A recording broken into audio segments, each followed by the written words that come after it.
Series अनवरत जारी है। संत महंत आश्रम अखाड़े और प्रबंधन, यहाँ तक कि शहर के वरिष्ठ नागरिक, सबसे उन विषयों पर वार्ता की जा रही है जो उन्होंने अपने जीवन काल में पहले कुंभ देखा, उसके बाद 2, 3, 4, 5 जितने भी कुंभ अर्ध कुंभ देखा, उनमें समय के साथ साथ क्या बदलाव हुए, इन पर हम वो स्मृतियाँ, वो यादें संजो रहे हैं। आज इसी क्रम में हम महामंडलेश्वर स्वामी प्रबोधानंद से बात करेंगे, जो महाराज बताएंगे कि उन्होंने संत परंपरा में आने के बाद कब कुंभ शुरू किया, कुंभ के वह दृश्य क्या थे और वर्तमान परिदृश्य क्या है। संन्यास के बाद मेरा पहला कुंभ प्रयाग का कुंभ था, जिसमें मैं पूर्ण काल रहा और वो 2000 का कुंभ था। अपने में अद्भुत था। लगता था कि वास्तव में यहाँ अध्यात्म की खोज हो रही है। लेकिन जो मैंने 2001 का कुंभ देखा और वर्तमान के कुंभों में बहुत अंतर आ गया और बड़ी तेज गति से वह बढ़ रहा है।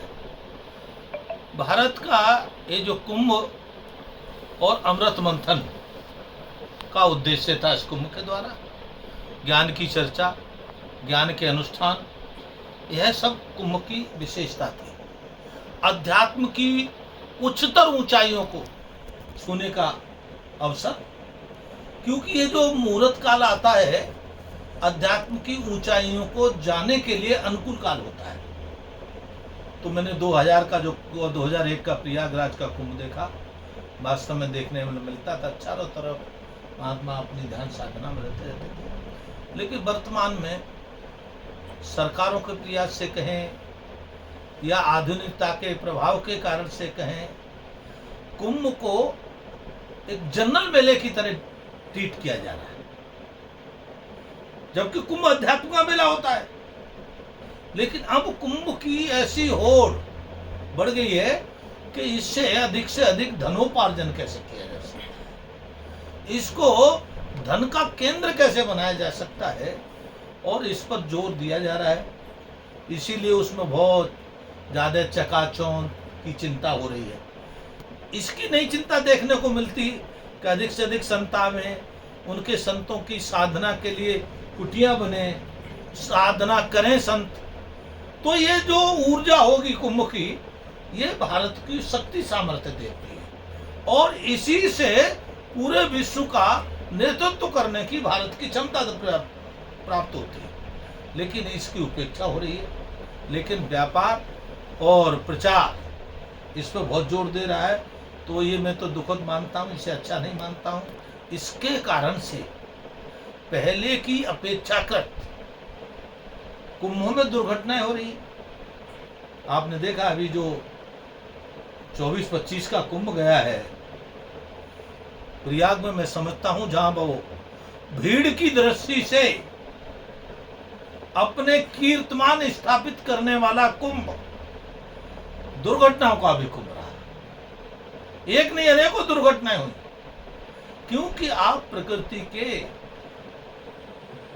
वास्तविक स्वरूप से आप अत्यधिक छेड़छाड़ करेंगे तो ठीक नहीं होगा। जैसे उदाहरण के लिए मैं बताता हूं, पहले कुंभ की जो व्यवस्था करने वाले लोग थे वो ये चिंता करते थे कि जो यात्री आवे, जो भक्त आवे, वो सुरक्षित जावे और सुरक्षित आए। आज इसकी चर्चा होती है लेकिन चिंता नहीं होती। चिंता के रूप में मैं कह सकता हूं, प्रयाग के कुंभ में जो भूल भुलैया बनती थी, जिससे भीड़ अपेक्षा से ज्यादा आ जाए तो मैनेज हो जाती थी, भूल भुलैया में डाइवर्ट कर देते थे। मुझे खूब ध्यान है पिछले कुंभों में 3 भूल भुलैया बनती थी। अब भी मैं आपके द्वारा प्रशासन को बताना चाहता हूँ, पुराने अधिकारियों से जाकर के खोज करिए, रिटायर हो गए हैं तो भी, क्योंकि कुंभ में भीड़ का कोई आकलन नहीं किया जा सकता कितनी भीड़ आएगी। तो भूल भुलैया में वो मैनेज हो जाती थी, तो दुर्घटनाएं कम होती थी। अब क्यों उस बात पर ध्यान नहीं देगा, अगर भूल बढ़ जाए तो क्या करना चाहिए, कैसे करना चाहिए, बल्कि ये करते हैं भूल भुलैया न बना करके पहले उसे 10 किलोमीटर भेजते हैं, फिर 10 किलोमीटर वो आता है, तो भीड़ का दबाव तो खत्म नहीं हुआ, भीड़ तो भीड़ और बड़ी ना, लेकिन भूल भुलैया का वो उनके लिए जगह है। तो ये प्रशासन को गंभीरता से करना चाहिए। आपके माध्यम से शासन और प्रशासन से मैं एक ही निवेदन करूंगा, अगर आप भारत को विश्वगुरु बनाना चाहते हैं और आपकी इच्छा है कि भारत विश्वगुरु बने, तो इसके लिए आवश्यक है कि जो कुंभ होता है वो अध्यात्म का सर्वश्रेष्ठ केंद्र बने। इस पे आप जोर दीजिए, धन तो आपके पास स्वतः आ जाएगा। जब भगवान की आप पर कृपा होगी, भगवान के ज्यादा अनुष्ठान होंगे, आप उस पर जोर दीजिए। जैसे आपको बताता हूं, अगर 100 करोड़ सरकार खर्च करती है, 100 करोड़ में 50 करोड़ डेवलपमेंट पे खर्च करे और 50 करोड़ अध्यात्म के डेवलपमेंट पे खर्च करे, तो मैं आपको बता सकता हूं कि ये भव्य दिव्य स्वरूप हो जाएगा कुंभ का। और जब भव्य दिव्य स्वरूप होगा तो सबके सुख के लिए, सबकी शांति के लिए, सबकी सामर्थ्य के लिए, इस पूरी सृष्टि की परिकल्पना जो हमको वसुधैव कुटुंबकम की, वो कुंभ के द्वारा हम उसे प्रतिष्ठापित कर सकते हैं। यह भी कहीं न कहीं आप मानते होंगे कि हर बार हर अनुष्ठान में करोड़ों रुपए बहाए जा रहे हैं पानी की तरह, अस्थायी कार्य कम किए जाते हैं। क्या अस्थायी कार्य होने चाहिए? नहीं, आपने जो कहा कि अनुष्ठान मत कहिए, फिर या तो अनुष्ठान तो किया और हो गया खत्म। अनुष्ठान तो जो है वर्किंग उसका टेम्परेरी होता है, लेकिन जो उससे शक्ति मिलती है वो बहुत स्थायी होती है। तो जो देखने में तो वो लगता है अस्थायी है। जैसे आप यज्ञ का अनुष्ठान करिए, लाखों रुपए बर्बाद हो जाता है, लेकिन जो उससे ऊर्जा मिलती है तो वह उसी ऊर्जा उन लाखों रुपए से लाखों गुनी अधिक है, वो बहुत महत्वपूर्ण है। दूसरी बात आप कह रहे हैं डेवलपमेंट की, डेवलपमेंट ने कुंभों के लिए बहुत सारी डेवलपमेंट की जरूरत पड़ती है। जैसे आप ठीक कह रहे हैं, पुल बनाते हैं टेम्परेरी, अरे भाई 20 टेम्परेरी पुल बनाते हो, 4 परमानेंट बना दो, तो 4 कुंभों के बाद आपके पास सारे परमानेंट हो जाएंगे, उससे आपको और फायदा है। तीर्थों पे जो वो स्नानों पर भीड़ बढ़ जाती है, आप देखते हो ना स्नानों पर, कई बार अमावस और पूर्णिमा पर तीर्थों पर इतनी भीड़ हो जाती है, जाम लग जाते हैं। तो कुछ स्थायी पुलों की संख्या बढ़ानी चाहिए। ऐसे ही कुछ स्थायी सड़कें, जैसे आप देख रहे हैं हरिद्वार में कुंभ के नाम पर एक सड़क जो हाथी के पुल से अंदर को जाती है, और वही पुल, वही सड़क अटैच है छोटी सी अंदर को, जो फिर बरसात में जाके खत्म हो जाती है। अगर ये कुंभ में परमानेंट सड़क बना दें, क्या दिक्कत है परमानेंट बनाने में? खर्च थोड़ा ज्यादा होगा लेकिन बार बार नहीं होगा। थोड़ी चौड़ी बना दें तो वो व्यवस्था ठीक होगी। मैं भी इसी के सहमत हूं कि स्थायी काम, मजबूत काम होने चाहिए। कुंभ तो लगेगा ही हर 6 साल बाद। जब हर 6 साल बाद कुंभ लगेगा, हर 6 साल बाद आप टेम्परेरी काम बहुत बढ़ाते हैं, उसमें 2 नुकसान है। धन का जहां नुकसान है वहां पर आपको लेबर का परेशानी होती है। पिछला कुंभ गया कोरोना वाला, आपको ध्यान हो गया, हजारों लोग बाहर से लाए गए। उससे पहले कोरोना हरिद्वार में नहीं था, लेकिन उसके बाद कोरोना फैला बुरी तरह से। कुछ लोगों ने मिथक रचने का प्रयास किया कि महात्माओं ने फैलाया, जबकि बाद में स्पष्ट हुआ कि जो आए थे काम करने वाले, उनकी कोरोना टेस्टिंग ही नहीं हुई। महात्मा सब टेस्टिंग करा के आए थे। तो क्या है, हमको आवड़ धावड़ में बुलाने पड़ते हैं बाहर से लोग, तो ये कम होगा और लेबर कम होगी, तो फिर आपकी समस्याएं बहुत सारी कम होंगी। इसके लिए तो बहुत जरूरी है कि स्थायी काम बढ़ने चाहिए। बीते दिनों से आप भीड़ प्रबंधन में अहम भूमिका निभा रहे आश्रमों के संरक्षण की बात कर रहे हैं।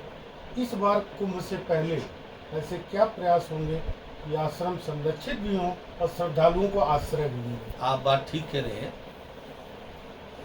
कि हम आस्थावान लोगों को, धार्मिक लोगों को जब हर तीर्थ पर बुलाते हैं तो उनकी जो मिनिमम आवश्यकताएं हैं, उस मिनिमम आवश्यकता की पूर्ति के लिए हरिद्वार जैसे स्थान पर साधु संतों और आश्रमों की बड़ी भूमिका होती है। बहुत बड़ी मात्रा में आश्रम में लोग आसानी से एडजस्ट होते हैं, लेकिन हमारी उन पर निगाह ही नहीं जाती। उदाहरण के लिए हरिद्वार में आप देखेंगे सारे आश्रमों को कॉमर्शियल मान लिया सरकार।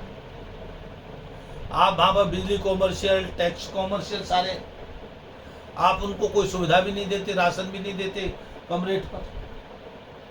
तो कम से कम आप कुंभ में तो ये कर लीजिए। आप बिजली पूरी फ्री नहीं दे सकते तो सामान्य रेट पर दीजिए। और आश्चर्य और बताता हूँ, यहाँ तो भूमि भी पैसे से मिलती है और कहीं कुंभों में व्यवस्था नहीं है। यहाँ तो 40 रुपये 40 पैसे पर स्क्वायर फीट भूमि मिलती है। भूमि का भी रेट देना पड़ता है यहाँ तो लोगों को। तो आप जब हजारों करोड़ रुपए का बजट कर रहे हैं और जब किसी भी महात्मा को एक कैंप लगाना पड़ता तो लाखों रुपए उसके खर्च होते हैं, तो उसमें आपको मदद करनी चाहिए। और आपको कैंप भी कम लगाने पड़ेंगे अगर आप आश्रमों में आप जाकर के अभी से जाएं। आपके पास समय है कि आश्रम में मान लीजिए किसी में 100 की क्षमता है तो हम 150 बढ़ा सकते हैं, 200 बढ़ा सकते हैं। तो एक तो आश्रम में स्थायी व्यवस्था होगी। दूसरी बात यह है कि यात्री को सुविधा ज्यादा रहेगी। टेम्परेरी से आप कितना ही करिए, गंदगी फैलती है, बीमारी फैलती है, तो वो भी कम होगी। तो मेरा तो आपको माध्यम से यही शासन प्रशासन से निवेदन यही है कि आप आश्रमों का संरक्षण करो, आप आश्रमों की व्यवस्था में सहयोग करो। आश्रम आपके लिए पूंजी उत्पत्ति करने का भी साधन है। ये क्यों भूल जाते हो आप? भाई हजारों करोड़ों लोग आते हैं, तो यहाँ जब आते हैं तो 10-20 हजार रुपये खर्च करके जाते हैं, तो पूंजी निवेश किसका बढ़ता है? उत्तराखंड का ही तो बढ़ता है। तो आप फिर उस प्रकार का चिंतन कीजिए कि आपके अमावस और पूर्णिमा को भीड़ होती है, वो सारी भी कुंभ के माध्यम से उनमें एडजस्ट होने में आसानी नहीं रही, दुर्घटनाएं नहीं कम होंगी। तो दो काम बहुत जरूरी, सड़क, पुल और आश्रम को सरकार को प्राथमिकता से लेना चाहिए। हिंदू रक्षा सेना, साधु समाज, अंतर्राष्ट्रीय कई संगठनों का दायित्व देख रहे महामंडलेश्वर स्वामी प्रबोधानंद गिरी जी महाराज से वार्ता हुई। उन्होंने कई बिंदुओं पर सलाह भी दिया और मार्गदर्शन भी किया कि सरकार को इन पहलुओं पर ध्यान देना होगा। अस्थायी प्रकृति के विकास कार्य हों जो आगे के आयोजन को लेकर पूरी तरह तैयार रहें, इस पर भी उन्होंने जोर दिया। कई बिंदु उन्होंने छुए हैं। उम्मीद है उनके इस परामर्श सुझाव का प्रशासन या शासन संज्ञान लेगा और उस पर कार्रवाई होगी। कृष्णकांत त्रिपाठी, अमर उजाला ब्यूरो, हरिद्वार।